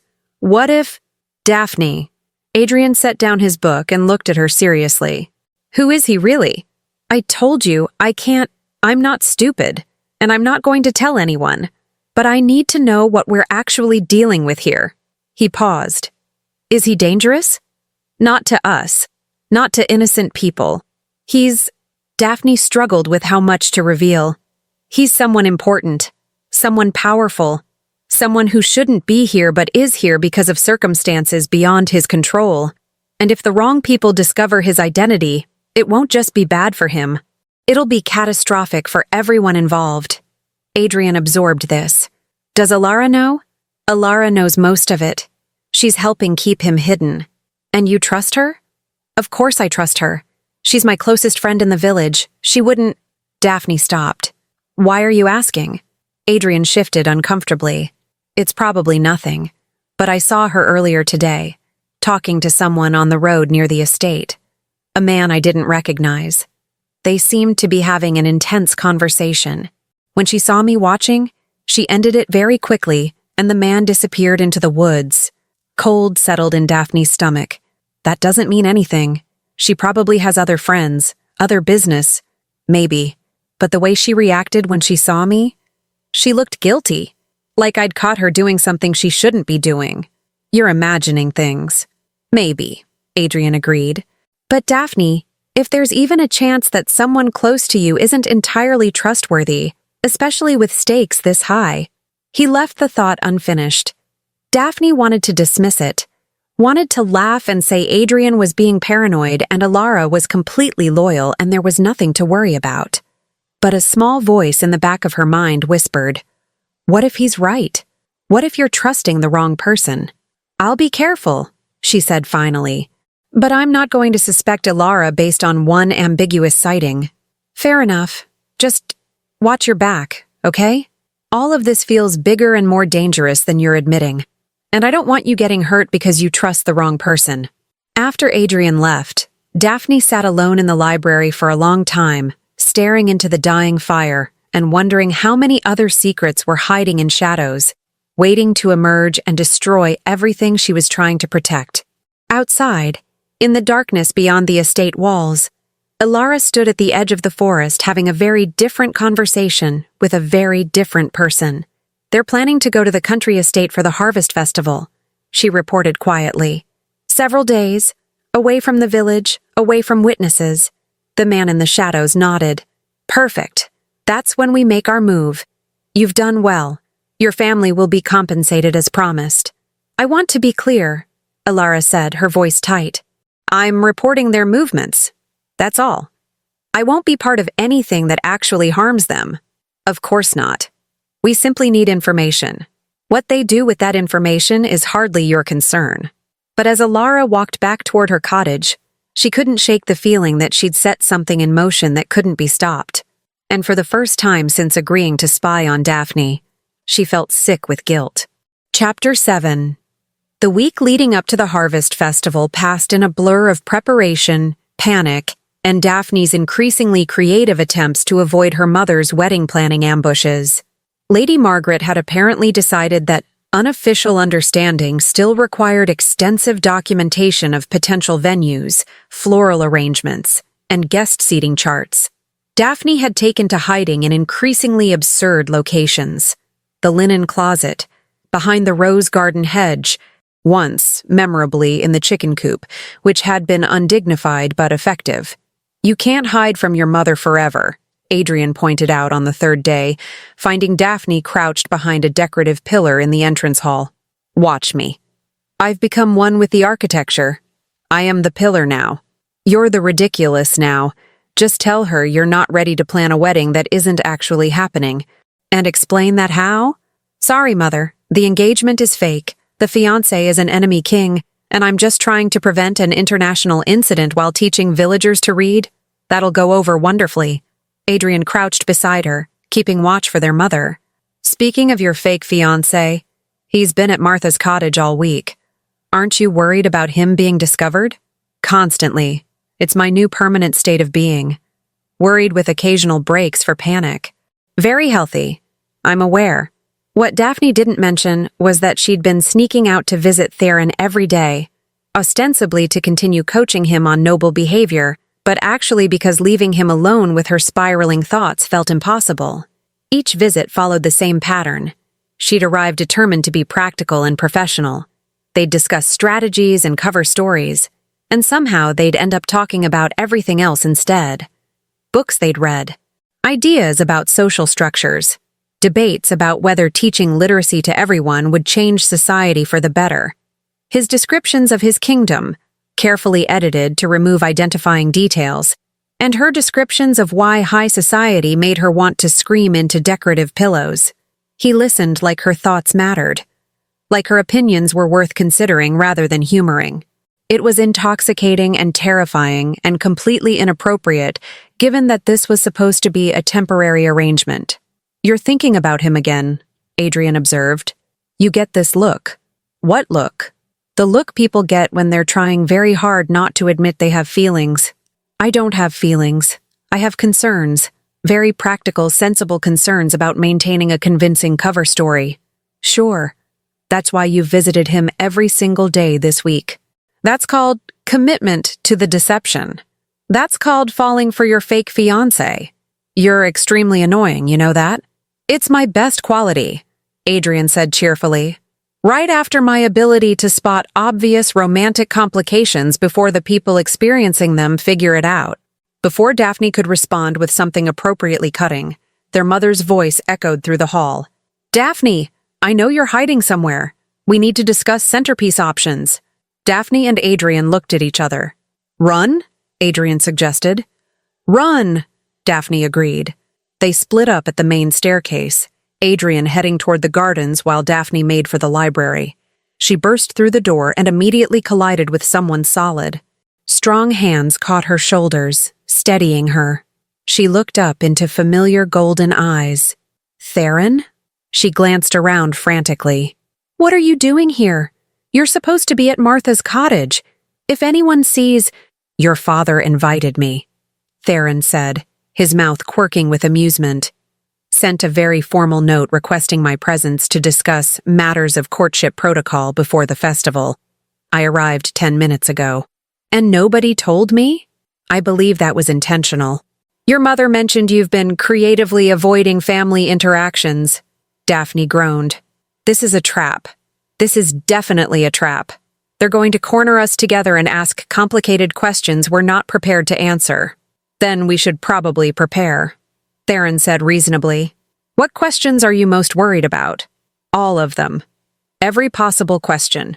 Questions about questions." He guided her to the library sofa with gentle amusement. "Breathe. We've handled worse than pre-festival interrogation." "Have we, though? Dinner was one evening. The festival is multiple days of constant proximity to my entire suspicious family. We'll figure it out. We've been doing remarkably well so far. We've been lucky so far. Luck runs out." Theron was quiet for a moment, studying her face with that unsettling intensity that made her feel transparent. "What are you really afraid of?" The question was too direct, too honest. Daphne wanted to deflect with sarcasm, but something about his expression made her answer truthfully instead. "I'm afraid they'll discover the truth and you'll be captured or killed. I'm afraid this whole ridiculous plan will collapse, and everyone I care about will be hurt because I made an impulsive decision to kiss a stranger. I'm afraid—" She paused, struggling with the hardest admission. "I'm afraid that after all this is over and you're safely back in your kingdom, I'll regret that we only had this brief, chaotic, completely fake relationship." The words hung between them like something alive and fragile. Theron reached out slowly, giving her time to pull away, and tucked a strand of hair behind her ear. His fingers lingered against her cheek. "For what it's worth, there's nothing fake about the way I feel when I'm with you." Daphne's heart did something complicated that felt like falling and flying simultaneously. "Theron, I know," he said softly. "I know all the reasons this is impossible. Different kingdoms, ancient hostilities, the fact that you're nobility here, and I'm supposedly a vagrant administrator with family problems. But impossible doesn't make it less real. This is a terrible time for romantic confessions," Daphne managed, though she didn't pull away from his touch. "We're about to face family interrogation, and I need to focus on not accidentally revealing you're an enemy king." "You're right. Terrible timing. We should definitely postpone this conversation." But he didn't move his hand, and Daphne didn't step back, and for a long moment they just stood there in the library, surrounded by books and secrets, and something that felt dangerously close to truth. The library door opened. Daphne and Theron sprang apart like guilty teenagers, which probably made them look more suspicious than if they'd just maintained reasonable personal space. Cordelia stood in the doorway, her expression calculating. How sweet. Young love in the library. Mother is looking for you both. Father wants to have a conversation in his study before dinner. We were just discussing, Daphne started.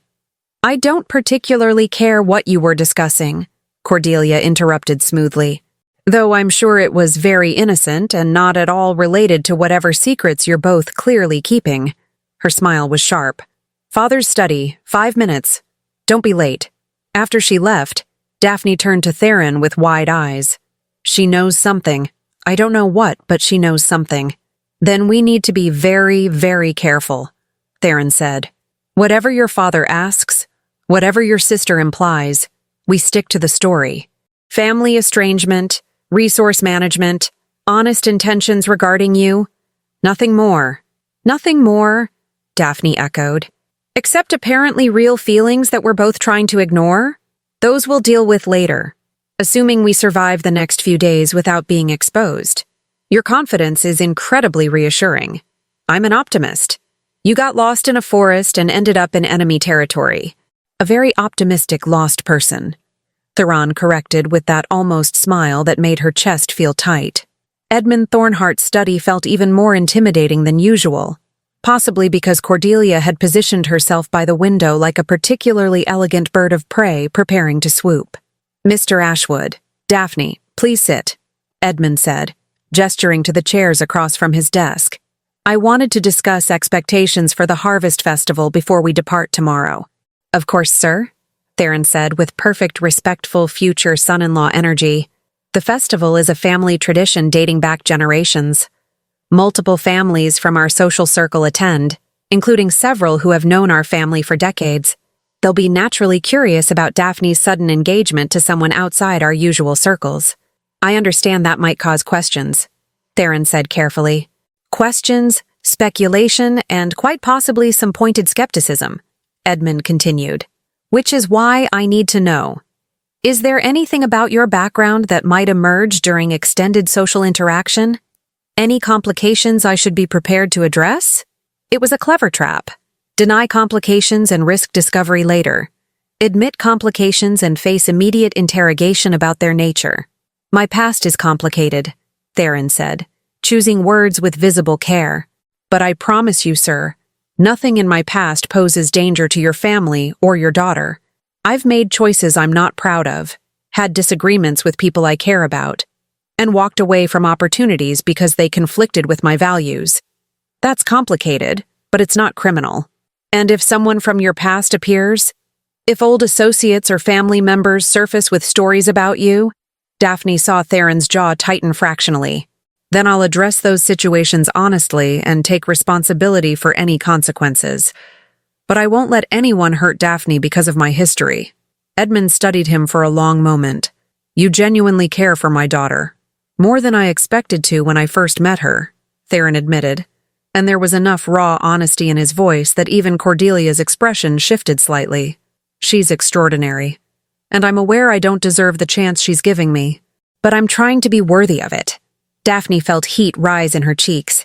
He was supposed to be performing for her father, not saying things that made her heart race. Well, Edmund said, clearing his throat. That's reassuring. Cordelia, did you have questions? Just one, Cordelia said, her gaze fixed on Theron. If you care so much for Daphne, why have you made no effort to reconcile with your estranged family? Surely someone who values family enough to commit to marriage should consider repairing existing family bonds. It was brilliantly calculated to either expose inconsistencies or force Theron to elaborate on the fictional family situation in ways that might contradict earlier statements. Some family rifts can't be easily mended, Theron said quietly. Not because of lack of caring, but because fundamental disagreements about values and priorities create insurmountable obstacles. I hope eventually reconciliation might be possible. But I won't compromise what I believe is right simply to please family members who want me to be someone I'm not. The answer was vague enough to be safe, but emotionally resonant enough to discourage further probing. Cordelia looked frustrated, which meant it had worked. "Very well," Edmund said. "One final thing. Tomorrow we depart at dawn. The country estate is a full day's travel. Pack accordingly, and Mr. Ashwood, you'll ride in the family carriage with us rather than separately. Consider it an opportunity for everyone to become better acquainted." A full day trapped in a carriage with her entire family and Theron. This was either going to solidify their cover story or expose every crack in their deception. Daphne couldn't decide which was more likely. After they were dismissed and Theron had been sent to prepare for tomorrow's departure, Daphne found Adrian in the stables. "I need you to do something for me," she said without preamble. "How illegal?" "Not illegal. Just investigative. Those are often the same thing with you. Adrian, please. I need you to watch Alara during the festival." Her brother's expression turned serious. "You're actually worried about what I said." "I don't want to be. But we're going to be away from the village for days. And if she's meeting with anyone suspicious, if she's passing information..." Daphne took a shaky breath. "I need to know if my closest friend is betraying me." Adrian pulled her into a rare hug. "I'll watch her. And Daphne, I really hope I'm wrong." "Me too," Daphne whispered. "Me too." Chapter 8. The carriage ride to the country estate was every bit the nightmare Daphne had anticipated, with the added bonus of her mother bringing wedding magazines. Actual physical magazines, dedicated entirely to wedding planning, filled with illustrations of elaborate ceremonies that made Daphne want to jump from the moving vehicle. "Look at this floral arrangement," Lady Margaret said, thrusting a page toward Daphne and Theron, who were squeezed together on one bench while her parents occupied the other. White roses intertwined with ivy. Very classic. Or perhaps we could do something more seasonal. Autumn colors would be lovely for a late spring wedding. Very unexpected. "Mother," Daphne interrupted, "we haven't even set a date. Which is why we should look at options now. Planning takes time, dear." "Why, when your father and I married, we had 18 months of preparation. 18 months of your mother terrorizing every florist in 3 territories," Edmund muttered from behind his newspaper. "I was ensuring quality, Edmund. You made a grown man cry over napkin folding techniques. He was folding them incorrectly." Theron caught Daphne's eye, and she saw him fighting back laughter. She elbowed him subtly. This was not funny. This was her actual life spiraling into wedding planning chaos for a marriage that would never happen. "Mr. Ashwood," Lady Margaret said, switching targets, "do you have preferences regarding ceremony style? Traditional or more contemporary? Large guest list or intimate gathering?" "I confess I haven't thought much about weddings," Theron said diplomatically. "My focus has been on proving myself worthy of your daughter rather than planning celebrations." "How refreshingly old-fashioned," Lady Margaret approved. "Though we do need to consider these matters eventually. Guest lists alone require months of deliberation."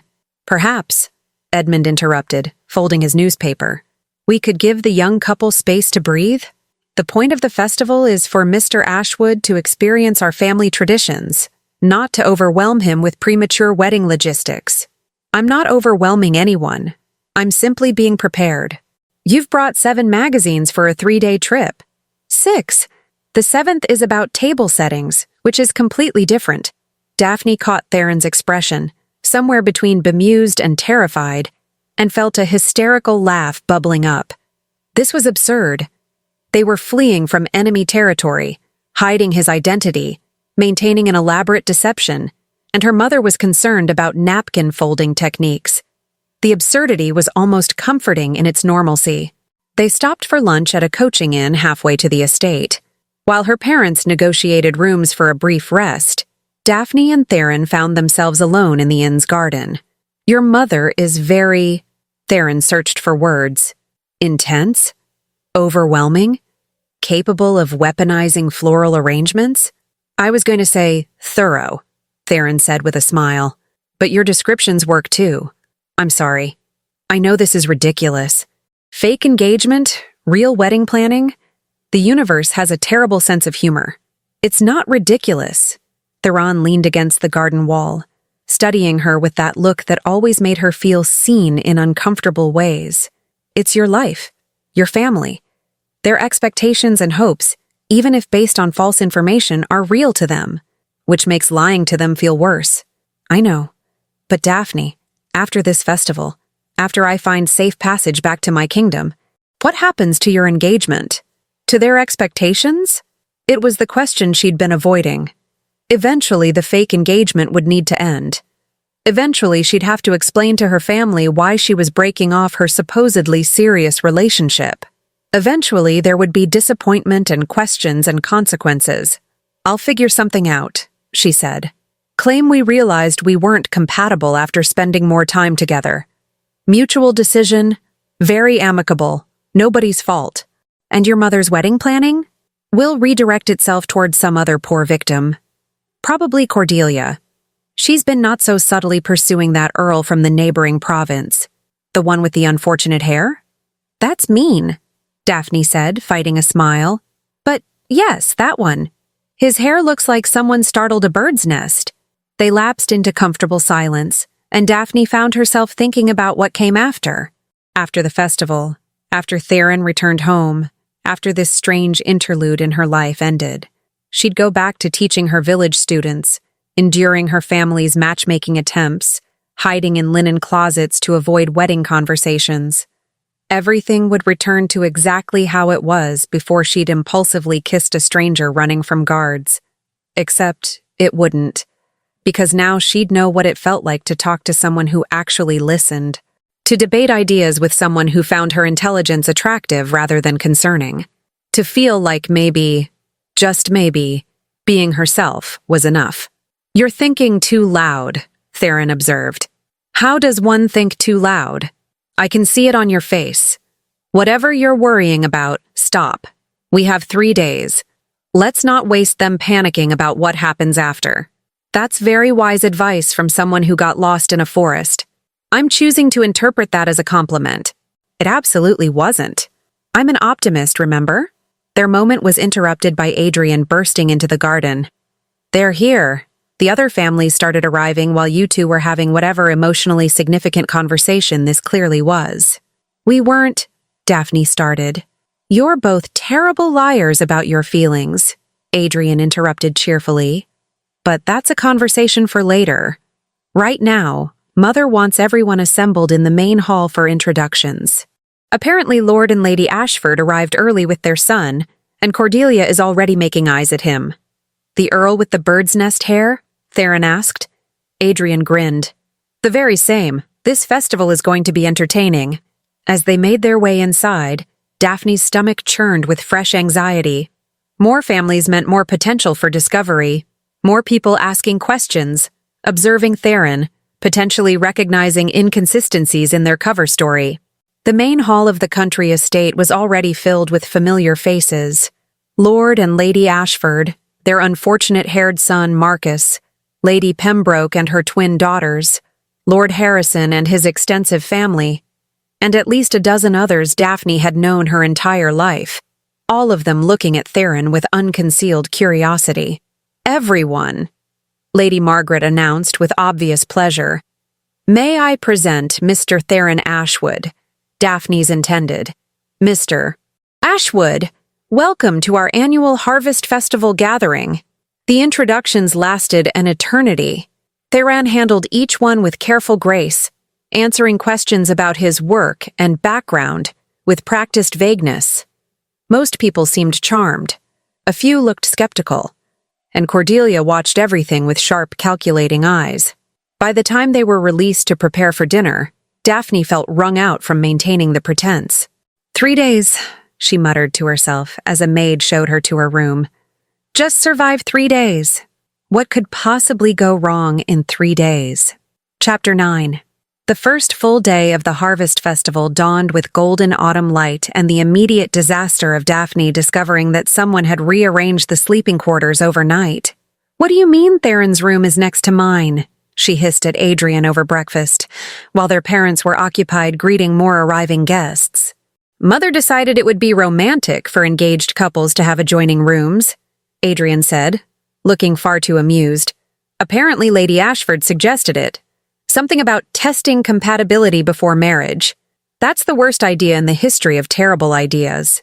I think the history of terrible ideas includes quite a few worse things, but this is definitely top 20. Adrian, I need you to understand the severity of this situation. Adjoining rooms means a connecting door. A connecting door means my family expects us to be comfortable with proximity. You've been alone with him dozens of times. In villages, in daylight, not in bedrooms with everyone assuming we're— She gestured helplessly. Being a normal engaged couple? We're not a normal engaged couple.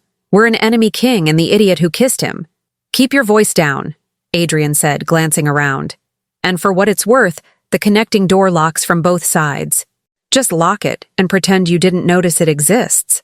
That won't work if Mother asks pointed questions about why we're not using the romantic feature she specifically arranged. Then improvise. You're good at that. You've been improvising this entire relationship. Daphne wanted to argue, but Theron appeared in the breakfast room doorway looking unfairly handsome in casual morning attire, and her brain temporarily forgot how to form sentences. "Good morning," he said, his golden eyes finding hers immediately. "I hope you slept well?" "Adequately," Daphne managed. "Despite learning we apparently have adjoining rooms now, which is a development nobody thought to mention to me yesterday." "Ah, yes." Your mother was quite enthusiastic about the arrangement. Theron looked slightly embarrassed. "I can request different quarters if it makes you uncomfortable. And explain to my mother why her romantic gesture is unwelcome? That'll raise zero suspicions." "Fair point." "We'll just lock the connecting door and pretend it doesn't exist," Daphne decided. "Like mature adults handling an awkward situation." "Very mature," Adrian agreed. "Speaking of mature, the morning activities include archery competitions, and Mother volunteered you both to participate." "She did what?" "Apparently it's tradition for engaged couples to compete together. Something about demonstrating partnership and coordination." "I'm terrible at archery," Daphne protested. "Then it's good your fiancé will be there to help," Adrian said innocently. Theron's mouth twitched with suppressed amusement. "I'm reasonably skilled with a bow." "Of course you are. Enemy kings probably have extensive weapons training. Resource managers also sometimes learn archery," Theron corrected mildly. "For recreational purposes." "Sure, recreational enemy king archery. Completely normal." The archery competition turned out to be less competition and more excuse for noble families to socialize while occasionally shooting at targets. Daphne was terrible, as predicted. Her arrows went everywhere except where she aimed them. "You're gripping too tightly," Theron said quietly, moving to stand behind her. "May I?" Before Daphne could respond, he'd positioned himself close enough that she could feel the warmth of him against her back. His hands covered hers on the bow, adjusting her grip with careful precision. "Relax your shoulders," he murmured near her ear. "Don't fight the bow. Work with it." Daphne's heart was racing in a way that had nothing to do with archery and everything to do with how aware she was of every point where their bodies touched. "This is very educational," she managed. "Is it?" There was amusement in his voice. "Because you're not breathing, which suggests you're not focusing on the target. I'm focusing on not embarrassing myself in front of multiple noble families. Then focus on the target instead." His hands guided hers, drawing the bowstring back smoothly. "See the center. Don't think about hitting it. Just see it and release." She released. The arrow flew straight and true, hitting just outside the target's center. Applause rippled through the watching crowd. "Much better," Theron said, stepping back slightly, but keeping one hand resting lightly on her waist. "You're a natural when you stop overthinking." "I'm a natural overthinker who occasionally manages to not overthink," Daphne corrected, trying to ignore how much she missed his warmth already. They practiced for another hour, with Theron providing guidance that was probably more intimate than strictly necessary, but which nobody questioned because engaged couples were expected to be comfortable with proximity. Daphne improved marginally, though she suspected that had more to do with enjoying Theron's closeness than actual archery skill development. "You two are adorable," Lady Pembroke commented, watching them with obvious approval. "So attentive to each other. When my daughters find husbands, I hope they're half as devoted as Mr. Ashwood. He's very patient, Daphne agreed, because what else could she say? Actually, he's an enemy king teaching me archery while we both pretend this isn't the strangest situation either of us has ever experienced. As the archery portion concluded and guests dispersed for lunch, Cordelia appeared at Daphne's elbow like an elegant nightmare. A word, sister? Daphne glanced at Theron, who nodded slightly and moved toward where Adrian was examining arrows. Cordelia led her to a quiet corner of the garden, her expression unreadable. I've been making inquiries about your Mr. Ashwood. Daphne's stomach dropped. What kind of inquiries? The kind any concerned sister would make about a mysterious man, with no verifiable background who suddenly appears and claims engagement to her sibling. Cordelia paused. It's interesting. Nobody in any neighboring territory has heard of the Ashwood family. No records of property ownership, no business licenses, no administrative appointments. It's as if they simply don't exist. They prefer privacy. I explain this. Privacy is one thing. Complete absence from all official documentation is another. Cordelia studied her with sharp eyes. Daphne, who is he really? Because he's not some minor administrator from a modest family. Everything about him, his bearing, his education, the way he moves like someone accustomed to command, suggests he's someone far more important than he claims. This was it, the moment where everything could unravel. Daphne could deflect, could lie more elaborately, could try to convince Cordelia she was imagining things, or she could trust her sister with partial truth. He's someone who left behind a position of authority because he disagreed with how that authority was being used, Daphne said carefully. Someone trying to build a different life on his own terms. And yes, he's hiding aspects of his past because revealing them would create complications he's not ready to face. What kind of complications? The kind that would hurt people he cares about. The kind that would force him back into a life he's trying to escape. Daphne met her sister's gaze directly. I know you don't trust him. I know you think I'm making a mistake. But I'm asking you, as my sister, to give him the benefit of doubt, just for these 3 days. Cordelia was quiet for a long moment. You really care about him, more than is probably wise. And he cares about you? I think so. I hope so. I'm honestly not sure because this entire situation is so complicated that normal feelings are hard to distinguish from survival cooperation. A ghost of a smile crossed Cordelia's face. That might be the most honest thing you've ever said to me. She sighed. Fine, I'll stop investigating, for now. But Daphne, if he hurts you, if whatever he's hiding puts you in danger, I will destroy him. Sister loyalty outweighs my suspicions. I can accept those terms. As Cordelia walked away, Daphne felt both relief and fresh anxiety. Her sister would stop actively investigating, but how long before someone else asked the wrong questions? How long before their luck ran out? That evening, during the elaborate harvest feast, Daphne's fears proved prescient in the worst possible way. Midway through dinner, a late-arriving guest was announced. Lord Silas Blackwood, a merchant who traded extensively between territories and who had, according to the nervous whispers that immediately erupted, connections to southern regions. Daphne watched Theron's expression carefully. He'd gone very still, his fork frozen halfway to his mouth. Do you know him? She whispered. Not personally. But I know of him. He's done business with Theron stopped. With southern administrators. If he's spent significant time there, he might recognize me. We need to get you out of here. Leaving abruptly will look suspicious. Staying and being recognized will be catastrophic. Before they could formulate a plan, Lord Blackwood was making his rounds of greeting, working his way around the table. He was a jovial man with an impressive beard and the booming voice of someone who enjoyed being the center of attention. When he reached Theron, he stopped, stared, frowned. Have we met before? Blackwood asked. Your face is remarkably familiar. And those eyes, very distinctive. I'm certain I've seen you somewhere. I don't believe so, Theron said smoothly, his posture relaxing into something more ordinary, less commanding. I have one of those faces that resembles many people. It happens frequently. Perhaps. But those golden eyes. I knew someone in the Southern Territories with eyes that exact shade. A prominent figure. Very powerful family. You wouldn't happen to have Southern connections, would you? The table had gone quiet. Everyone listening with unconcealed interest. My family traveled extensively, Theron said. We may have passed through southern regions at some point. Curious. Very curious. Blackwood was still staring, clearly trying to place the memory. The resemblance is quite striking.